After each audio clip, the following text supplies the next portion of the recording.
Bonjour à tous. On est dimanche, le 4 novembre 2018. Je viens de déterrer mon figuier. Je fais ça à chaque automne. Hum, le voici. Ça, c'est où il était. Ça, c'est où il est rendu. J'ai un figuier, ça va toffer à peu près moins 10, moins 15. Plus froid que ça, les parties qui sont exposées à ces températures-là vont mourir. Fort probablement que les racines ne mourront pas, sont toujours protégées, mais le plant va toujours partir de la terre. Puis ça va être difficile de mener des figues à maturité. Donc ça, c'est mon figuier que j'appelle affectueusement champion. Je ne connais pas le nom du cultivar exact, mais c'est mon champion.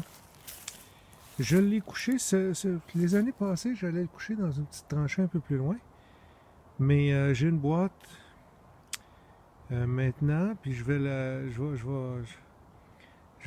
rajouter un rang de planches pour le mettre un petit peu plus haut. J'ai couché mon figuier à l'intérieur. J'ai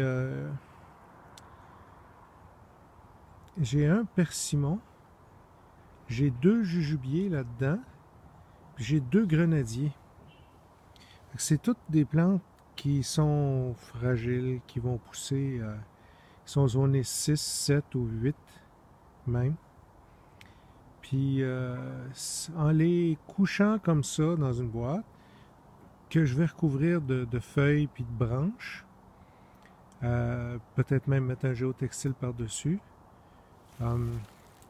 Ils ont des fortes chances de très bien passer l'hiver. Puis après ça, je les reprends, puis je les redresse, puis je peux les faire pousser l'été prochain. Donc, là, c'est ça, on est le 2, 3, 4 novembre. Peut-être que j'attends la dernière minute là, pour abrier ça. Sinon, ça risque de pourrir. Il annonce 8-10 cette semaine. C'est encore trop chaud pour protéger pour l'hiver.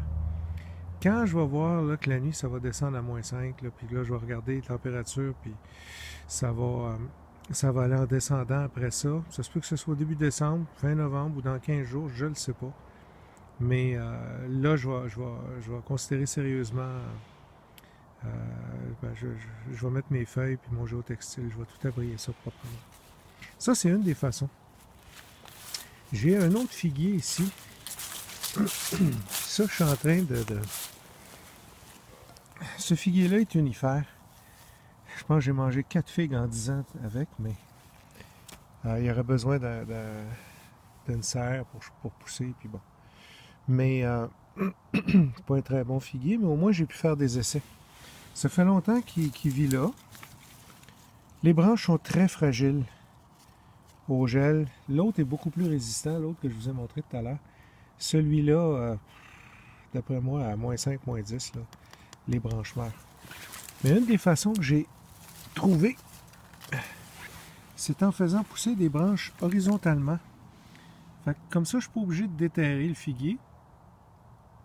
Je peux simplement tasser la branche, assujettir avec une pierre ou une dalle, puis après ça, j'abrille de feuilles puis de branches. Donc, ça m'évite d'avoir à le déterrer. Vous voyez peut-être pas, là, mais il y a des racines là-dedans, c'est l'enfer.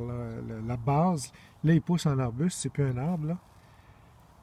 La base doit avoir, les racines là, doivent couvrir, ça doit avoir 1 mètre par 1 mètre et demi certain. Là. C'est plus déterrable cette affaire-là.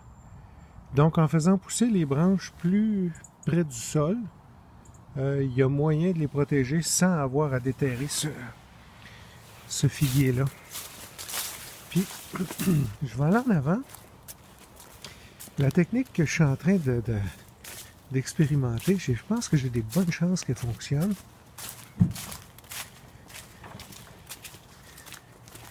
C'est une technique où je me sers de la chaleur de la maison. Ça, c'est un mur qui est orienté sud-est. Donc, il bénéficie de beaucoup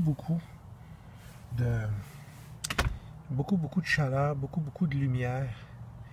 Fait que ce que j'ai fait, c'est que j'ai pris un rejeton de mon figuier champion. Puis lui, j'ai l'intention de le faire pousser horizontalement, orienté sud-est, puis directement contre les fondations de la maison. Fait que lui, je l'ai planté ici. Vous ne le voyez pas, mais la tige, je devrais arriver près de la tige. Là. J'ai enterré la tige. Tiens, il est là, ici. C'est ça, ici. Bon. Il est là. Il est vert. Bon, j'ai enterré la tige. Je la recouvre. Et je vais venir mettre d'autres feuilles et d'autres branches ici. Donc, pendant l'hiver, je suis à côté du solage. Vous voyez, il est à quelques centimètres du solage de la maison. Je vais bénéficier de la chaleur du solage. Je vais, à chaque automne, je vais tasser le BRF. Je vais coucher la branche. Je vais recouvrir de BRF, peut-être un petit peu plus. Je vais peut-être tasser d'autres BRF pour le maintenir protégé pour l'hiver. Au printemps, je déterre, je le remonte tout juste en haut du BRF.